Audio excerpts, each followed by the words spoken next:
আমাদের মোকালেমাটির মূল বিষয়বস্তু হলো শিরিক ও সন্তানের কর্তব্য। এবার তাহলে আমাদের মোকালেমাটি শুরু করা যাক ইনশাল্লাহ। নানান ঝামেলায় বড় দেরি হয়ে গেল। আজ বুঝি আর পীরের রওজায় তেল পানি দেওয়ার জায়গাই পাবো না। দেখি একটু তাড়াতাড়ি গিয়ে জায়গা পাওয়া যায় কিনা।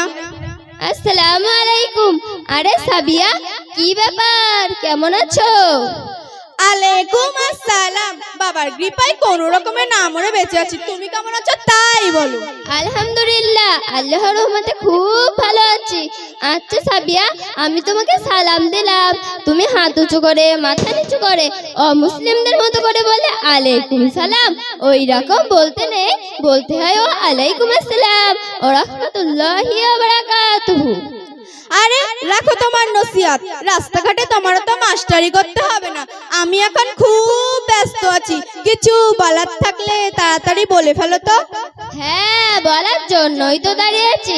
আচ্ছা সাবিয়া, এত রোদ্রের সময় হাতে ব্যাগ নিয়ে মুখে আটা ময়দা মেখে কোথায় চললে? হ্যাঁ, আজ শুক্রবার, তাই পীরের রওজায় যাচ্ছি তেল পানি পড়তে।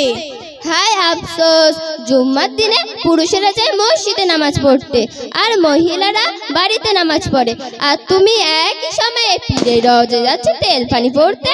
কেন, তোমার কি হয়েছে? আর বলো না নাসরিন, আর বলো না। এত রোগ নিয়ে ভুগছি, এত ডাক্তার কবিরাজ হেকিম বললাম, কিছুতেই কিছু হচ্ছে না। তাই পাড়ার কিছু বয়স্ক মহিলারা বলল, হাড়োয়ায় পীর আব্বাস সালের মাঝারেতে যা, মানত কর, 7 শুক্রবার তেল পানি ব্যবহার কর, দেখবি সব ঠিক হয়ে যাবে। তাই আমি এই 5 শুক্রবার যাচ্ছি, এখনো 2 শুক্রবার বাকি আছে। আচ্ছা সাবিয়া, তুমি পীরের রওজায় গিয়ে কি করো? কেন, সবাই যেরকম করে আমিও সেরকম করি। মোমবাতি, ধূপ, গোলাপ পানি নিয়ে বললাম, বাবা পীর সাহেব, রোগ নিয়ে এসেছি তোমার কাছে। তুমি যদি আমার রোগ ভালো করে দাও, তাহলে তোমার নামে 2টো জোড়া খাসি জবাই করে গরিব এতিম মিসকিনদের খেতে দেব। নাউজুবিল্লাহ, নাউজুবিল্লাহ, তুমি এসব আগডুম বাগডুম কি বলছো? আগডুম বাগডুম বলছি মানে? এই তো তুমি বললে বাবার কৃপায় কোনো রকম না মরে বেঁচে আছি। বাবা তুমি রোগ ভালো করে দিও, এসব বলছো কেন? যা পারলাম তাই বললাম, তাতে তুমি নাউজুবিল্লাহ বলো যাই বলো। তাহলে তো সাবিয়া তুমি এটাই ভুল করছো। 100 ভাগের মধ্যে 100 ভাগ সত্য। একমাত্র সুস্থ করার মালিক মহান আল্লাহ, পীর বা অন্য কেউ নয়। ওই জন্যই তো তোমাদের মতো বোরকা পরা মেয়েদের আমি একদম সহ্য করতে পারি না। তুমি কিনা আমার পীর বাবাকে অপমান করছো। না সাবিয়া, তুমি ভুল বুঝছো। আমি কোনো পীর বাবাকে অপমান করছি না। নিঃসন্দেহে পীর বাবারা আল্লাহর প্রিয় বান্দা, আমি তাদের যথাযথ সম্মান করি। আল্লাহ পাক কুরআনের মধ্যে বলেছেন, ইন্না শিরকা লাযুলমুন আযীম। তার মানে আল্লাহর সাথে জুলুম করা। শিরিক হলো সবথেকে বড় গুনাহ। এর থেকে সব ঈমান আমল নষ্ট হয়ে যায়। কি, আমার সব ঈমান আমল নষ্ট হয়ে গেছে? হ্যাঁ, পীরের রওজায় কত মেয়েদের সঙ্গে দেখা হয়, কই কেউ তো বলে না যে এটা শিরিক। আরে বলবে কি, তারাও তো তোমার মতো শিরিক করে সব ঈমান আমল নষ্ট করে ফেলেছে। আচ্ছা, শিরিক কাকে বলে দয়া করে আমাকে কি একটু বলবে নাসরিন, তাতে আমি সব ভালোভাবে বুঝতে পারি। হ্যাঁ অবশ্যই বলবো, কেন বলবো না। আল্লাহর অংশীদার স্থাপন, যেমন গুণ, কাল, হায়াত, ময়ুত, সন্তান সন্ততি দেওয়ার মালিক মহান আল্লাহ। এরপরে যদি কোনো পীর, দেব দেবী, রসুলের কাছে যাওয়া হয়, সেটা শিরিক হবে। তাহলে তো আমি জীবনে অনেক গুনাহ করে ফেলেছি। হ্যাঁ, আমি তোমাকে সেটাই বুঝাচ্ছি। তুমি শিরিক বিদআতে ডুবে আছো বোন সাবিয়া। আমি আর কোনোদিন পীরের রওজায় শিরিক করতে যাব না। আগে যদি জানতাম এটা শিরিক, তাহলে আর কোনোদিন শিরিক করতে যেতাম না। আজ থেকে প্রতিজ্ঞা করলাম, রোগ নিয়ে মরে যাব তাও ভালো, কিন্তু শিরিক করে বেঈমান হয়ে মরতে আমি চাই না। আর এই তেল পানি থলি সব ছুঁড়ে ফেলে দিলাম হাড়োয়ার নদীতে। আল্লাহ তুমি আমায় ক্ষমা করে দাও আল্লাহ। আচ্ছা নাসরিন, তুমি এত কিছু কোথা থেকে শিখলে? স্বরূপনগর থানার অন্তর্গত বিথারি খানপাড়ার নুরআনি মক্তব আছে, সেখান থেকেই শিখেছি। আমাদের হুজুর মাহবুর রহমান সাহেব কুরআন দুয়া দরুদ মাসলা মাসাইল সম্পূর্ণ সহি শুদ্ধভাবে শেখান। শুধু তাই নয়, পিতামাতার সাথে কিভাবে আচরণ করতে হয়, সন্তানের কতটা কর্তব্য পিতামাতার পরে সব শিক্ষা দেন। কি পিতামাতার পরে আবার সন্তানের কর্তব্য আছে নাকি?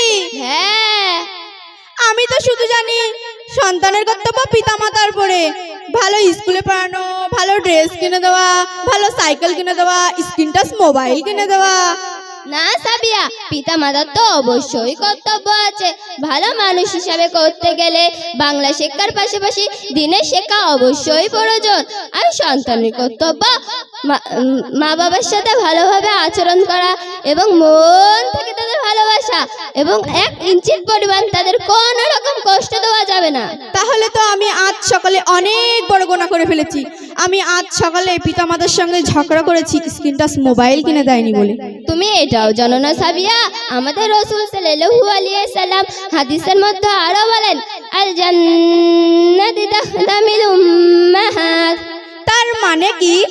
তার মানে জান্নাত মায়ের পায়ের নিচে। কি জান্নাত মায়ের পায়ের নিচে?